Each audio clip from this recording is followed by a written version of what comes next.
Hello and welcome to Ruben Uncut. Today's topic, the importance of Robin. Now, of course, I am talking about Robin from Batman and Robin.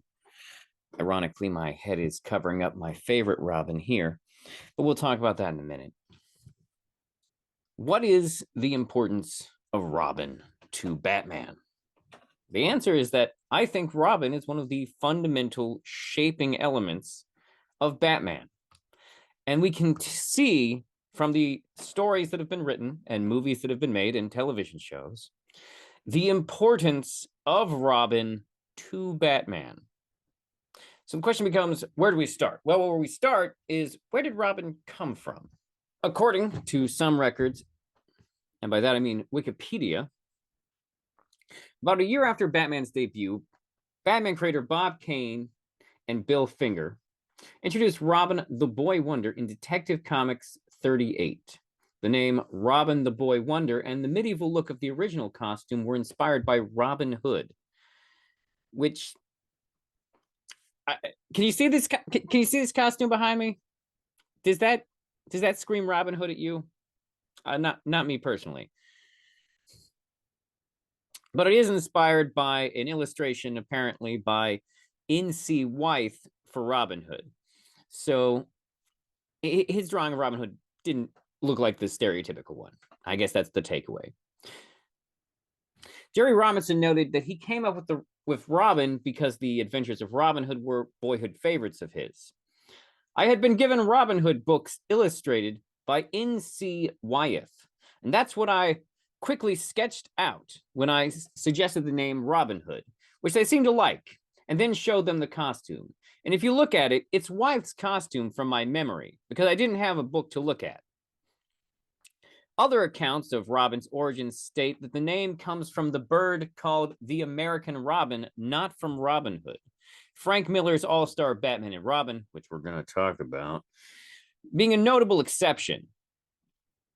Sometimes both sources are credited, as in Len Wein's The Untold Legend of the Batman, although Robin is best known as Batman's sidekick. Robins have also been members of the superhero groups The Teen Titans, with the original Robin Dick Grayson as a founding member, and later the group's leader, and Young Justice. In Batman stories, the character of Robin was intended to be Batman's Watson. Bill Finger, writer for many early Batman feature adventures, said, Robin was an outgrowth of a conversation I had with Bob. As I said, Batman was a combination of Douglas Fairbanks and Sherlock Holmes. The name Douglas Fairbanks sounds familiar, but I'm going to be honest, I don't know who that is. Holmes had his Watson. The thing that bothered me was that Batman didn't have anyone to talk to, and it got a little tiresome, always having him thinking. I found that as I went along, Batman needed a Watson to talk to. That's how Robin came to be. Bob called me over and said he was going to put a boy in the strip to identify with Batman. I thought it was a great idea. Detective Comics number 38, by the way, came out in April of 1940. Now, I'm not just going to be sitting here reading you Wikipedia stories, although I might use it as a reference for some of these characters to make sure I get things correct and whatnot.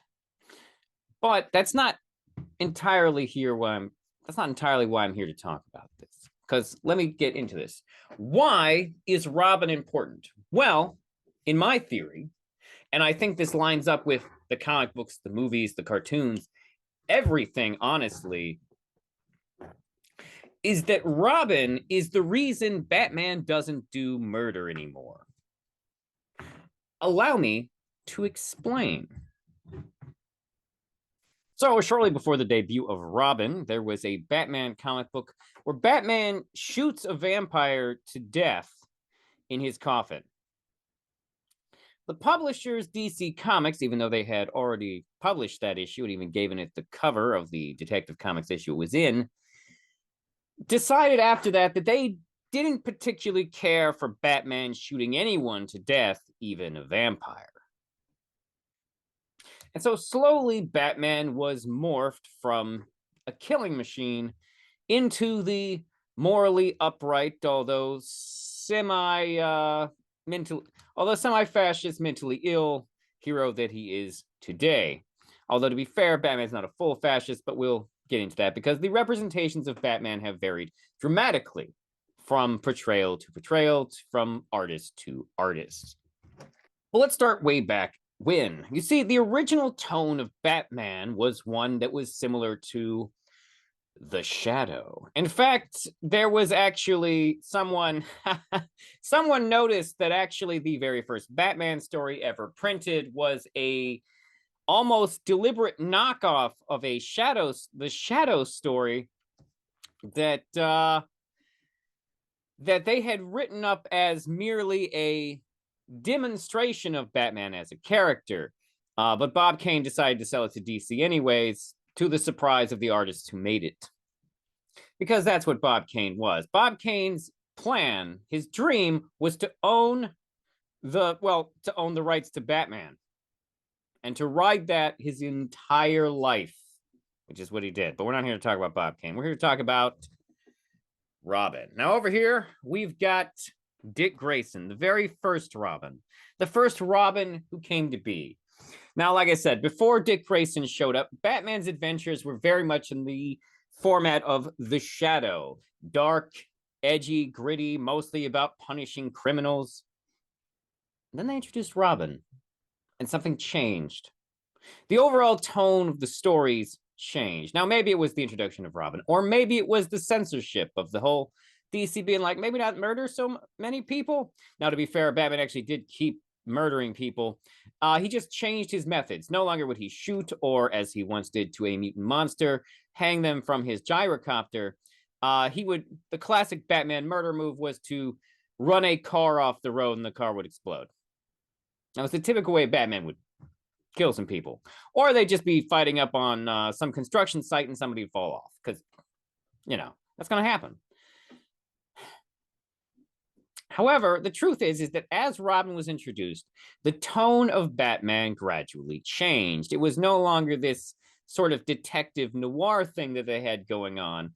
And it was slowly transitioning into swashbuckling adventure with a villain of the week every week. Now, to be fair, those villains in the 1940s were still pretty dark.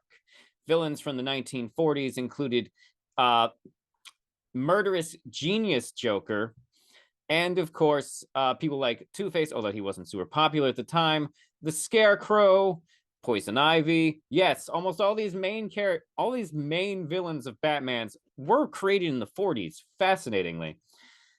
And more lightheartedly, the Penguin, who was an aristocratic gangster and thief with an obsession with umbrellas. 1940s would really just throw anything out there. Still love the Penguin, though. But let's get back to Robin. Like I said, as Robin entered the comics, the tone began to shift and change. It became campier. Now, in fairness, this was not just Robin. This was also censorship. For you see, as we moved into the 1950s, the Comics Code Authority was created, essentially a self-censoring branch of the comic book industry, something they created to regulate themselves so that the government wouldn't step in. And the levels of censorship were absurd. A lot of things were changed, including the fact that, and one that hurt the Batman comics the most, you could never depict how a crime was committed, meaning that Batman couldn't really use detective skills anymore because any use of detective skills would normally establish how a crime was committed.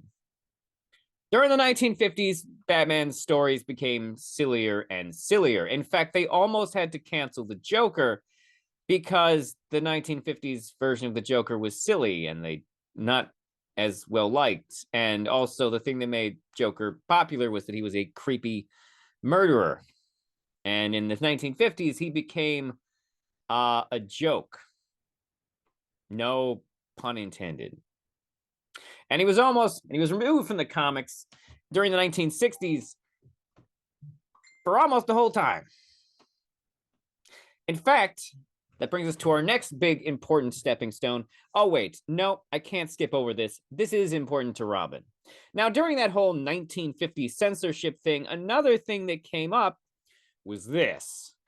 A dude whose name I'm forgetting right now, but he wrote a book called Seduction of the Innocent. And he was a psychiatrist who came up with these wild theories, some of which are definitely still in play today in the wider anti-woke movement.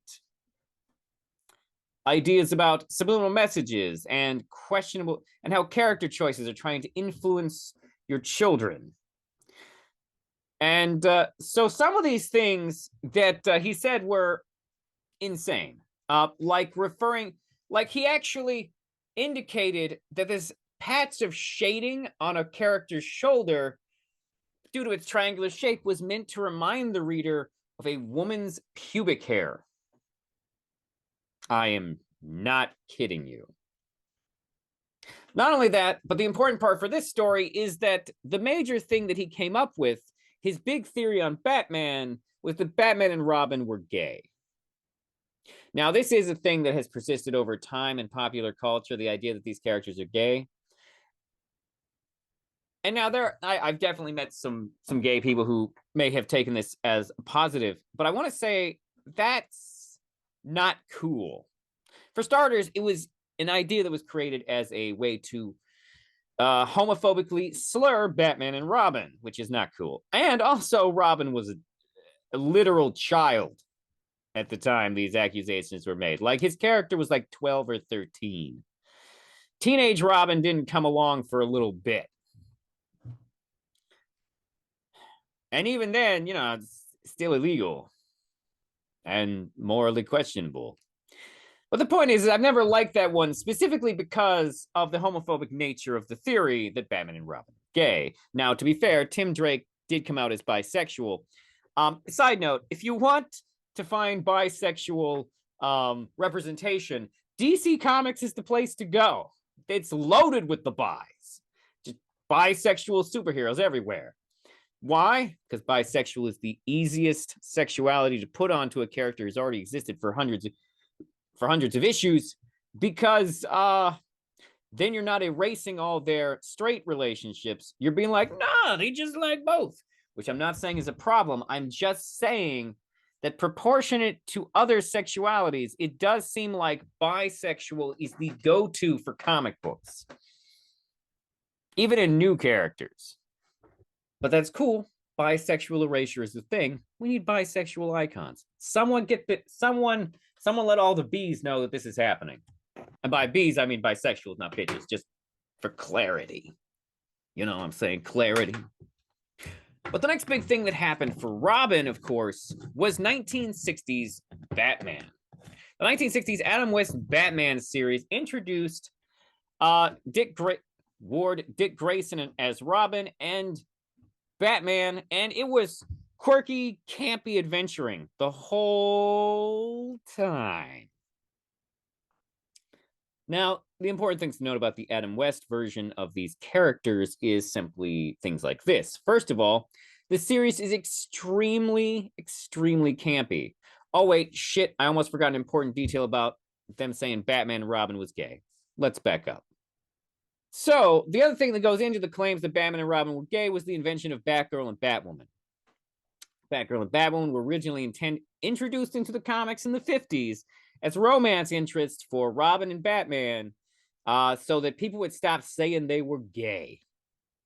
Hilariously, DC would later bring Batwoman back as a full lesbian. Not even bisexual, full lesbian. Good for them. That character eventually got their own TV show, and then the main actor had to leave, and there was a series of other complications. I never watched it. I've seen like one episode. One episode I saw was fine. It was very CW. It's about as good. What I saw was about as good as any other CW show, which is sometimes good, sometimes terrible. But we're not here to talk about Batwoman. I just thought it was important to mention that thing about the original creation of Batgirl and Batwoman. It's, to be fair, this was a different Batgirl than would appear on the 1960s show, and we're back at 1960s Batman. Where Batgirl was Barbara Gordon, Jim Gordon's daughter. All right, nice connections. That's a solid character choice, and it's stuck. Actually, 1960s Batman saved a number of Batman characters who would have been doomed to obscurity, including, but not limited to, Alfred, the Riddler, and actually the Joker, who at the time of the series was made had been not used in the comic books for years because, well, the murder. The series, of course, also touched on a number of other Batman villains. Also, probably the Penguin probably wouldn't have got as far without the image we have of him from this series as well, and whatever the hell Tim Burton was doing. But we'll get back. We haven't got to that yet. But the other important thing here is that Adam West's Batman and Robin are not murderers, although technically in the movie they do technically manslaughter those henchmen. They didn't really mean to, but they totally did kill them. But we're going to move on from that. The point is that this was a silly, non-murderous version of Batman and Robin. Generally good times. Now, as things would develop in the comic books, Robin would eventually go to college / have a falling out with Batman, where he would break away from Batman to become more important in a comic book called Teen Titans, which in the 60s was kind of a campy ridiculousness and wasn't the Teen Titans that everyone has come to love and adore nowadays. Now, during this period, Batman was once again doing solo missions. And during his solo missions, he began to be written by Denny O'Neil and Neil Adams, who brought him back to his darker roots from the 1940s in the 70s. During this storytelling, now, it's worth noting, though, that Denny O'Neil, pretty progressive guy. He did not write Batman as a fascist. He wrote Batman as being more emotionally grounded and being more socially conscious.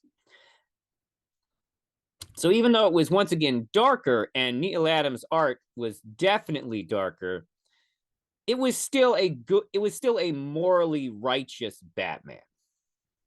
He still had the influences of Robin kicking around in his soul. Then something happens. They decide to bring Robin back to the comics. Now, at this point, the other Robin has transitioned into being Nightwing, leader of the Teen Titans, which means the job of Robin is now up for grabs. So they brought in this dude, Jason Todd. Unlike Dick Grayson, who was a very charismatic acrobat from the circus, and who would later grow up to be professional man-whore Nightwing, he'd just be tapping all that ass, especially alien ass. The new Robin was Jason Todd. Now, Jason Todd was a street urchin because his parents, or at least his father, had been killed by Two-Face. And Batman ran into Jason Todd when Jason Todd was attempting to steal the tires off the Batmobile. Classic Robin behavior. Classic Jason Todd, the Robin who doesn't give a fuck. Now, Dick Grayson would eventually rebel against Batman. He would eventually have his issue. Jason Todd started out rebellious a little bit more towards the beginning of his career. Now, to be fair, Jason Todd spent most of his career being dead, but we're getting ahead of ourselves because that's the next thing that happens. You see, the next big storyline for Batman, at least the one that people remember, is a story called Death in the Family, a story where Jason Todd tries to find his real mother and ends up in the Middle East, where he's murdered by the Joker, who is trying to sell nuclear weapons to Iran for extra cash. Or are they just ballistic missiles? I can't remember. The point is he was selling something nasty to Iran for some spending money. He ends up running into Robin. Now, Robin at this point has gone off the chain. He is off the rails. He is not listening to Batman's advice. He is doing his own thing. And of course, he ends up getting murdered by the Joker. Now, this was The gimmick here was that fans got to vote if Robin would live or die.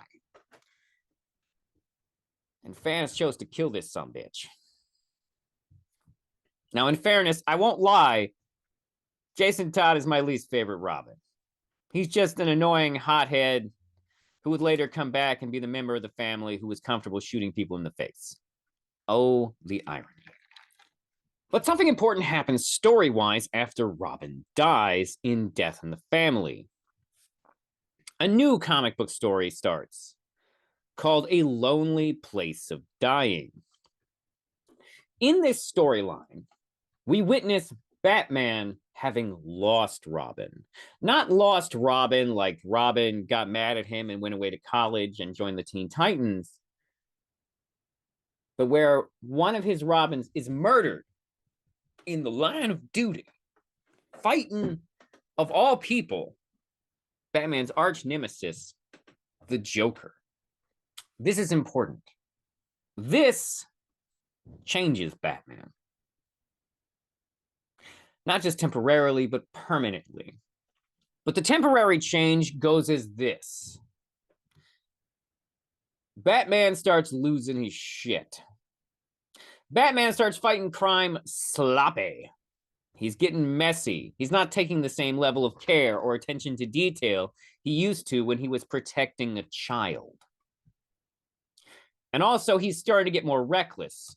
It doesn't look like he's trying to preserve human life as well as he used to. In the comic books, it's pointed out that it's only a matter of time before he starts hurting people. Now, to be fair, Batman always hurt people, but so obviously when we say it's only a matter of time before Batman starts accidentally hurting people, we mean physically killing or incapacitating them permanently with some type of disability. Now, the person who makes these observations is this guy, Robin 3, Tim Drake, the detective Robin, a Robin often accused of being too much like Batman himself. Now, that's not entirely fair. Tim Drake is essentially what happens if you cross Spider-Man and Batman into the same character. We'll talk about that in a second, because that's not the important part here. The important part about Tim Drake is that he is the detective Robin. He is the Robin who has figured out who Batman and Robin are just through detective work. Although, to be fair, some of his detective work seems more like he had a conspiracy theory, and he was right. But we're going to move on from that. There is also an alternate new origin they made for Robin in the New 52, and it sucks so hard. It's so bad. I hate it. So I'm just going with original Tim Drake here, because the New 52 Tim Drake sucks. That was before the bisexual thing. I'm not saying he's, just for clarity. But anyways, let's get back to this.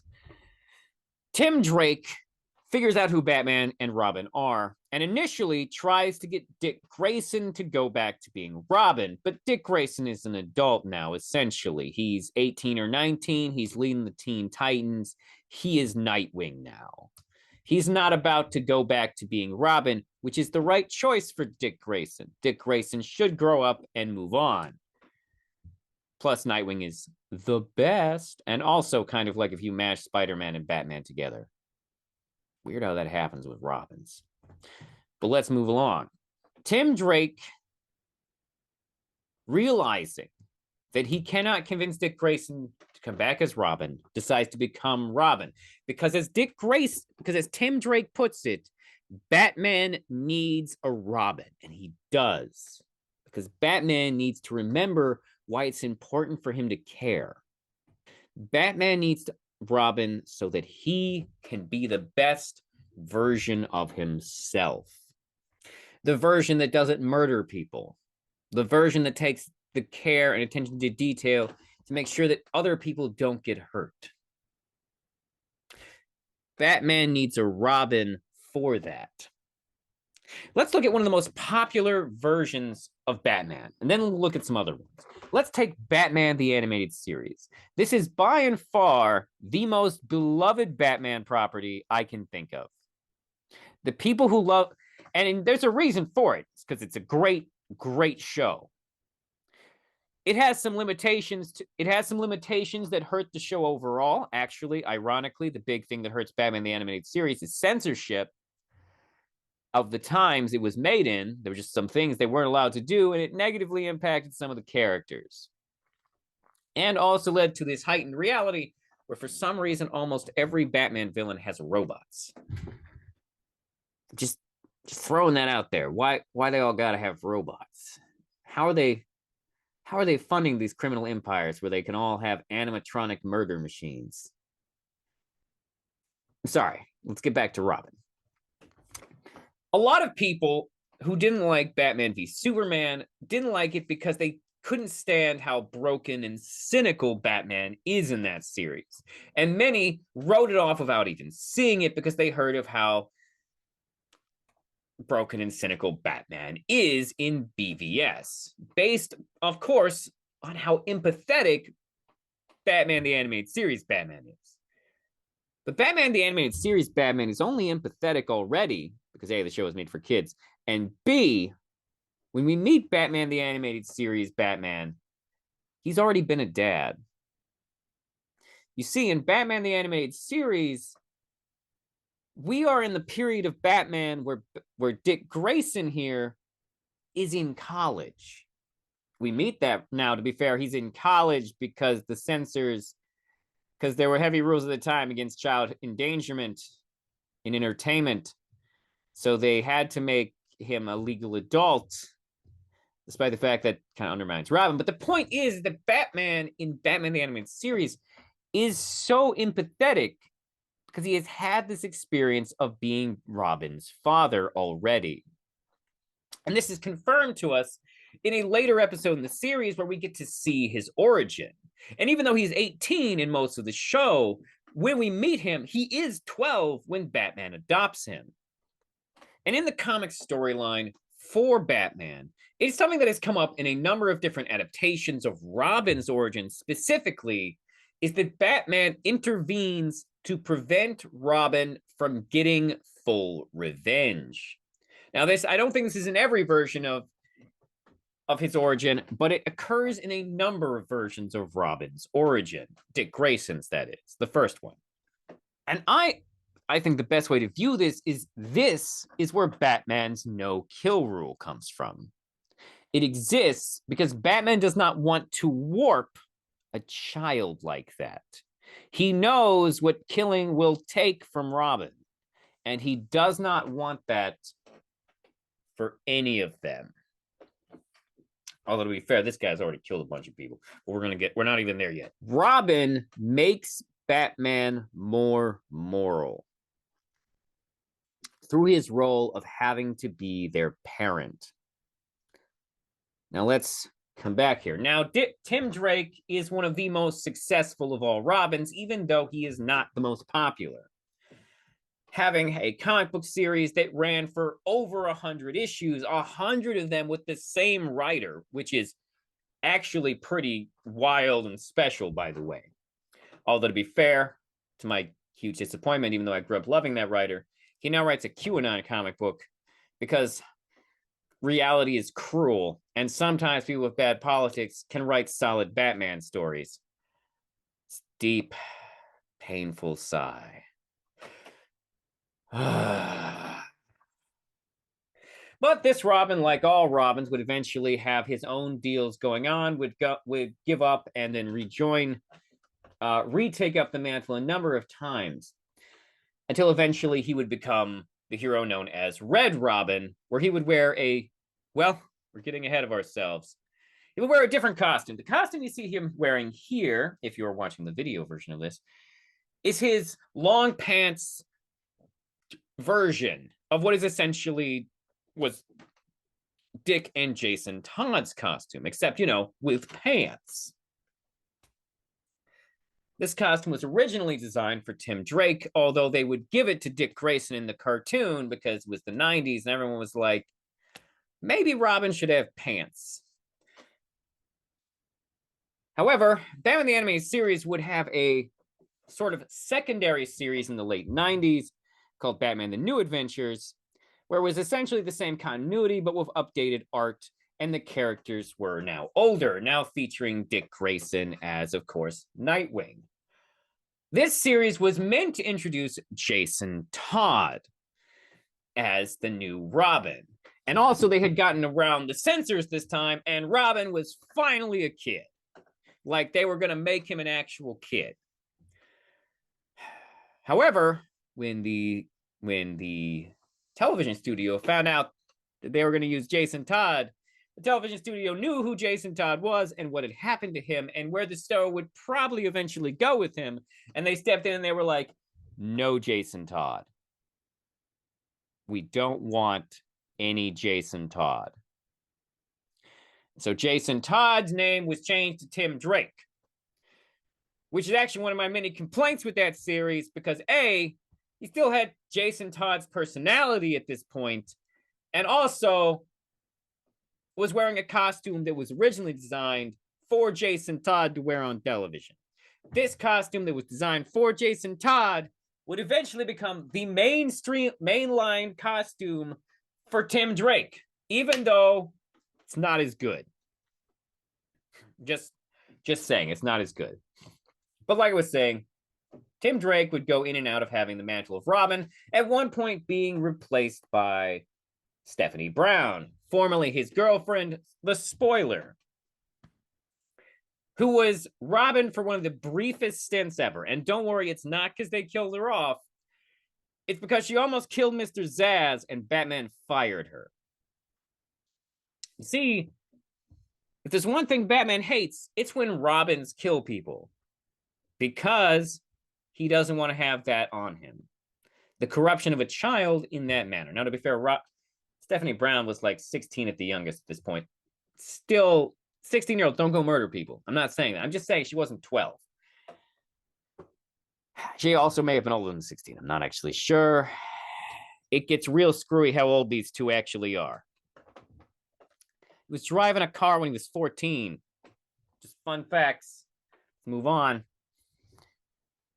So Stephanie Brown gets fired for attempted murder. Tim Drake comes back as Robin again. Until eventually Grant Morrison introduces Damian Wayne.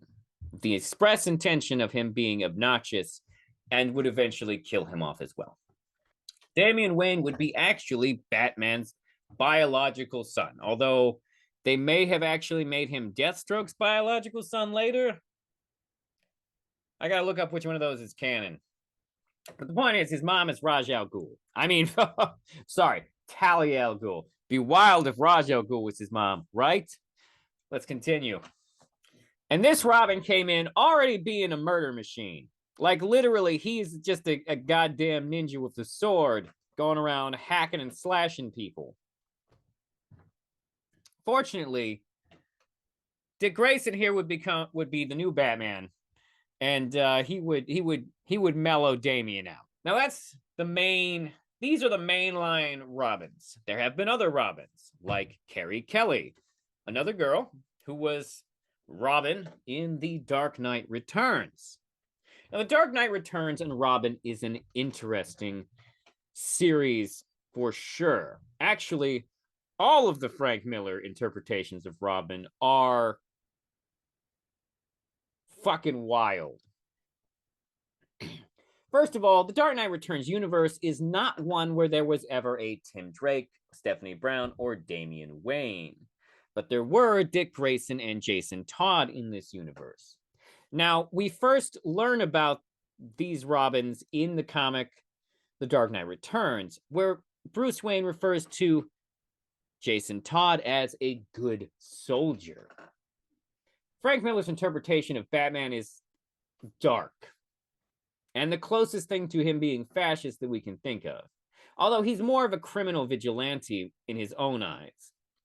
Carrie Kelly would eventually become Catgirl and Batgirl, and I don't know, she moved all over the Bat family in the course of that series. But the other thing is that according to Frank Miller, all his Batman stories take place in the same universe, which is important for a couple of reasons.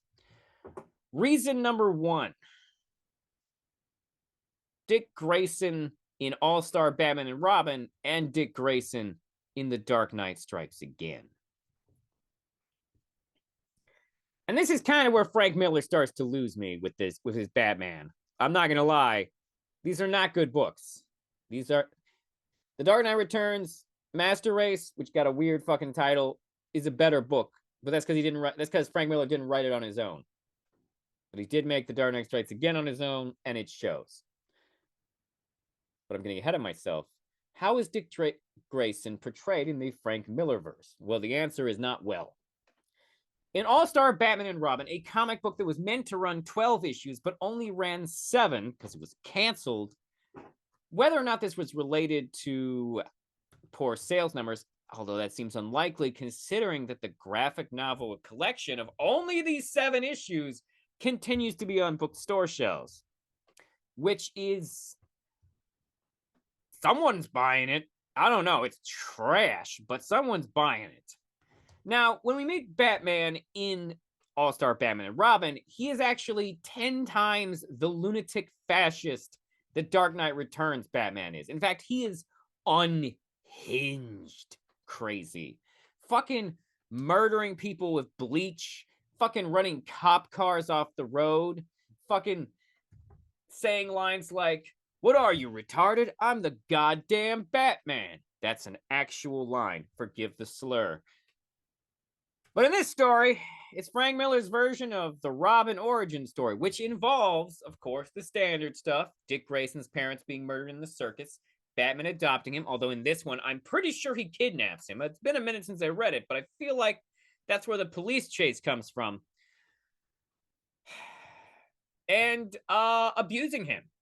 Like, literally, there's not... like, it doesn't feature that part of that almost every version of the Robin story features, where Robin, like, stumbles into the cave and it's like, "Oh my god, Bruce Wayne is Batman!"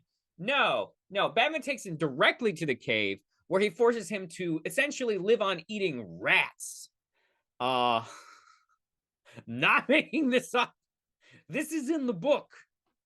But basically, as the story goes on, Batman comes into conflict with the Justice League, who are kind of portrayed like douchebags in this book, to be honest, like distantly minded douchebags. And essentially what happens is that Batman and Robin paint the inside of a house yellow and then themselves yellow, so that when Green Lantern shows up, they just start beating the shit out of him. However, Batman has no intention of killing Green Lantern. He knows that's not what you do. But then Robin pulls out a kill move on Green Lantern and almost murders him. And Batman has to do like a quick thing to make sure Green Lantern doesn't die.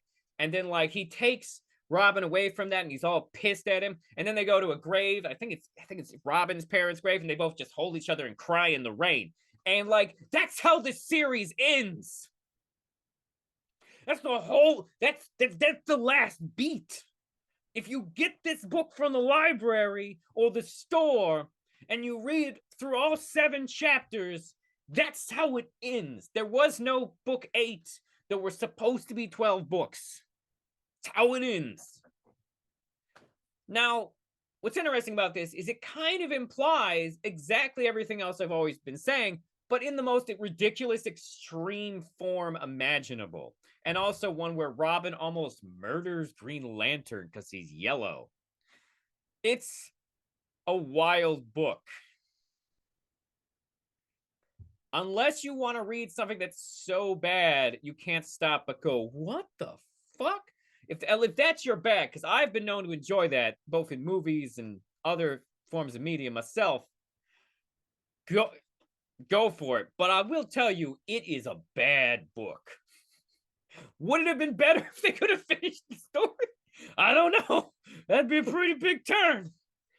But this is supposed to be in continuity, according to Frank Miller, with The Dark Knight Returns and The Dark Knight Strikes Again. And The Dark Knight Strikes Again was a book where I stuck with that book until the last chapter. Now, the last chapter of that book literally feels like you missed book 3, and book 3 is meant to be book 4, but no, there's only 3 books.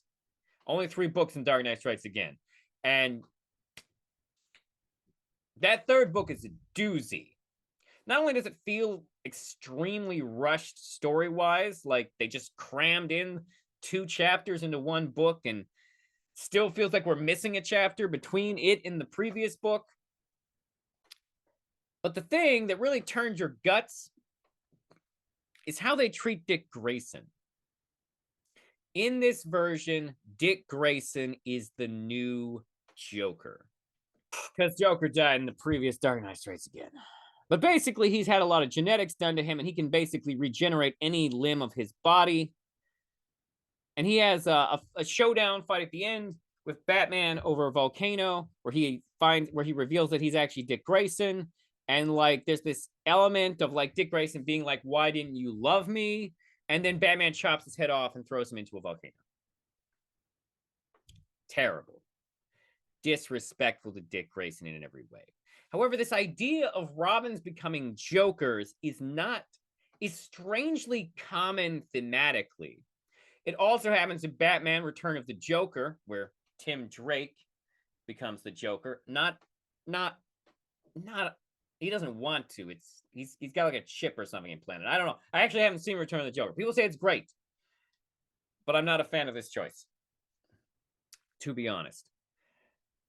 And then when the DCEU was out, there were a lot of fan theories that Jared Leto's Joker is in fact the Robin that was quote unquote killed. A lot of theories on that. It was not a thing that was ever confirmed, but there were a lot of fan theories about it. I don't think all that stuff really makes sense, but let's talk about the movies.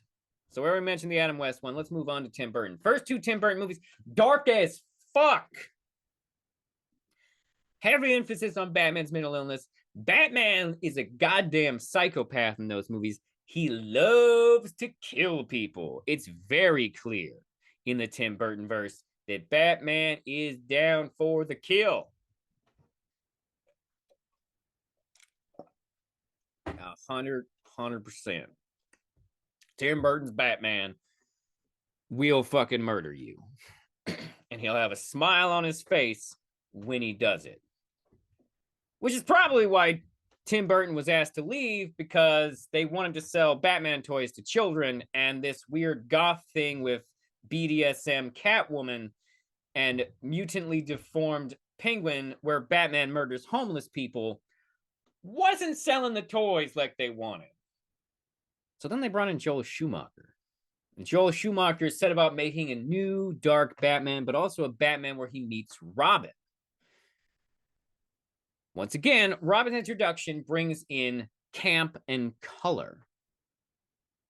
Now, Robin does not always bring in camp. Tim Drake actually did not bring in any camp. Very grounded Robin.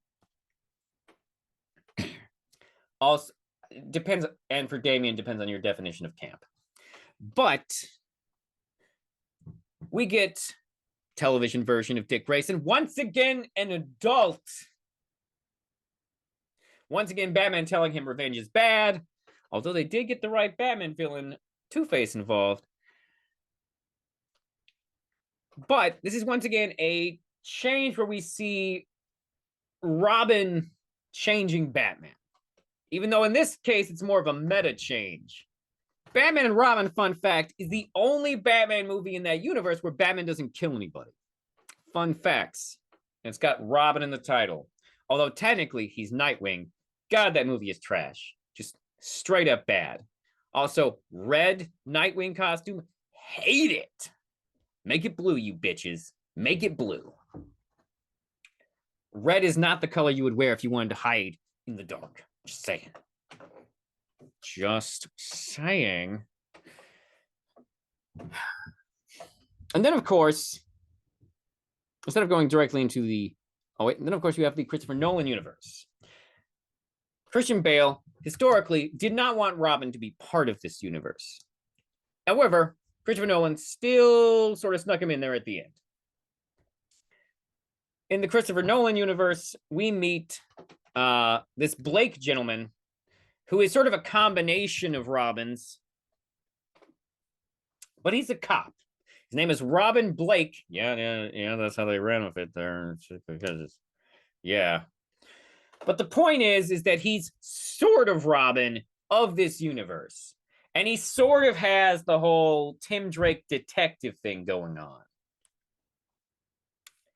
He's never officially Robin, but he's kind of Robin. Now, in fairness to the Nolanverse universe, their Batman is an idealist. And I've made an episode about this where I talk about the idealism of Batman versus the fascism of Two-Face.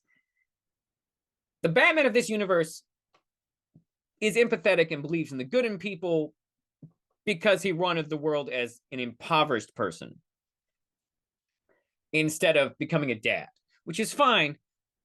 But this is the one that has the least to say about Robin, even though they snuck him in there at the end, right at the end. So now, let's move on. We'll do Lego Batman next. Lego Batman features a Robin who is called Dick Grayson, but is actually like none of these people. None of them. He's not like any of them. Does not share any personality traits. Doesn't even share the same origin story as Dick Grayson. He's just an orphan at an orphanage that Batman accidentally brings home with him one night. That being said, their dynamic and the way they become a family is perfect. When we first meet this Batman, he's very focused on himself. He plays heavy metal guitar, and he's very focused on like being the most badass Batman he can be. And he's also very egocentric, and he doesn't want help from anyone. And he's got all these other types of emotional problems he's not really dealing with. And he gets Robin. And slowly, it opens him back up to having a family. It's a great movie, actually. I recommend Lego Batman. Not the straight-to-video ones. The one that was released in theaters. That one's fucking great. Now, this brings us, as I mentioned prior, back to the DCEU. The DCEU's Batman is Batman from a very specific point in Batman's careers. And it's immediately after Jason Todd dies. Now, there have been some things that suggest that the Robin who dies in the DCU might actually have been Dick Grayson, but at this point, it really doesn't matter. It also doesn't really matter for what I'm about to talk about next, which is why Batman in BVS is the way that he is. Something that was meant to be filled in the Suicide Squad movie, but 99% of it got cut out of that film, was the fact that the reason Batman is the way he is that he is coping with the trauma of Robin's death. And on top of that, he's also coping with the trauma of General Zod, even though he's not aware that it was really General Zod who did it, destroying a building full of his employees. When we meet Batman in Batman v Superman, he is a broken man. He has been pushed down, and now all there is pain and rage and trauma. He is a Batman succumbing to the trauma of being Batman. And this is why he is the way that he is, because Batman always has been and always will be a man processing trauma. In the Ultimate Edition of Batman v Superman, a homeless man specifically tells Clark Kent, who is investigating Batman, that Batman has changed, that he is now meaner, stronger, scarier. I forget the exact adjectives that he uses, but the point is that we are informed as an audience, and this was cut out of the theatrical cut for whatever goddamn reason, that Batman has changed. He is not as noble as he once was. He's a goddamn nightmare. He's still fighting crime, but with no Robin to be a better person for, he has lost sight of his own morality. Now there is only punishment. Now there is only stopping the threat. And in that case, it was Superman. This pain and anguish makes him easy to manipulate by Lex Luthor, which is essentially what the movie is about. But the important point is that this was what Batman without Robin looks like. just a broken man. Frankly, I'm hoping that Matt Reeves will bring Robin into his Batman universe. Because a good version of Robin in a movie is something that is desperately needed. In fact, it's weird that Lego Batman's Robin, despite bearing almost no comic book accuracy to Dick Grayson, is somehow one of the strongest Robins on film. Because the purpose of Robin is empowered through him. Robin is Batman healing through the power of family. And when he is robbed of that family, there is typically a backsliding towards the darkness. Now, Batman is capable of existing without Robin as long as the reason he's existing without Robin is because he knows that Robin is off somewhere doing his own thing. There are still lots of Batman solo books. But in storylines where Robin is dead, Batman loses it. This is kind of consistent. It's happened in a number of different storylines. It's what happens, as we've been talking about in BVS. It's what happens in the comic books in A Lonely Place of Dying. He even loses a little bit in Injustice when Nightwing dies. Although he's tempered a little bit because Nightwing's killed by Robin. It was an accident, guys. He didn't mean it for that. That movie still sucks. I'm sorry. I haven't watched it. I saw there's a defense of that movie video out. I haven't watched it. But what I saw of the Injustice cartoon sucked. I watched the whole thing. It sucked. I like it felt like the movie everyone always accuses Zack Snyder of making that Zack Snyder never really made, which is just dark, cynical Justice League movie, which is not what his Justice League movie is at all. I'm getting sidetracked. We got to get back to Robin. The point is that Robin is ultimately the child of Batman. And the thing that makes Batman a better person is having to experience that type of empathy. A Batman who lacks this empathy is a weaker Batman, a Batman on the edge. And this is demonstrated throughout the media that includes Batman and Robin. At the end of the day, I guess that's what I'm saying. It's like Tim Drake once said, Batman needs a Robin. Because a Batman without a Robin is probably not a good person because he doesn't really know how to be. He had to learn that from Robin. All right, thank you for tuning in to Ruben Uncut. I hope you enjoyed this listening experience. If you have any questions, please feel free to email me at rubenuncut@gmail.com, or you can go over and put some comments into my YouTube channel. You can comment on Spotify also, but I can't respond to you. Just saying. But yeah, please follow on Spotify or wherever you get your podcasts, and please be sure to check out the YouTube channel if you're not already watching it there at this moment. If you are, please like and subscribe, share, comment, all that jazz. All right, once again, thank you so much for tuning in.